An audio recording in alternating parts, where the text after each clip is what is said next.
Doctor, ഞാൻ എത്ര ശ്രമിച്ചിട്ടും വെയിറ്റ് ഒട്ടും കുറയ്ക്കാൻ പറ്റുന്നില്ല. വെയിറ്റ് ലോസിന് ഹെൽപ്പ് ചെയ്യുന്ന ഒരു പുതിയ ഡ്രഗ് വന്നിട്ടുണ്ടെന്ന് കേട്ടു. ഇതെനിക്ക് പ്രയോജനം ചെയ്യുമോ? ഞങ്ങളും എക്സൈറ്റഡ് ആണ് ഈ മരുന്നിനെ പറ്റി. പുതിയ മരുന്ന് പുതിയതല്ല.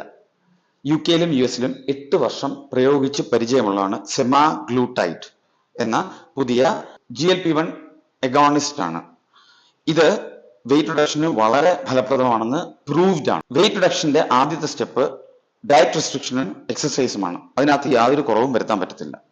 ഇതുകൊണ്ട് 6 to 8% വെയിറ്റ് ലോസ് മിക്കവർക്കും കിട്ടാറുണ്ട്. അതുകൊണ്ട് പറ്റുന്നില്ലെങ്കിൽ BMI 30-ൽ കൂടുതലുണ്ടെങ്കിൽ, പ്രത്യേകിച്ചും മറ്റ് കോമോർബിഡിറ്റീസ്, ഡയബറ്റീസ്, ഹൈപ്പർ ടെൻഷൻ ഉള്ളവരിൽ ഈ സിമാഗ്ലൂട്ടൈഡ് ഉപയോഗിക്കുമ്പോൾ വ്യക്തമായ ബെനിഫിറ്റ് ഉണ്ട്. ഇത് ആഴ്ചയിൽ ഒരിക്കൽ എടുക്കേണ്ട ഇഞ്ചക്ഷനാണ്. ചിലവ് ഏകദേശം ഒരു മാസം 10,000-ഓളം വരും. സെമാഗ്ലൂട്ടിനെ പറ്റി വളരെ കൂടുതൽ കാര്യങ്ങൾ എനിക്ക് ഇനിയും പറയാനുണ്ട്.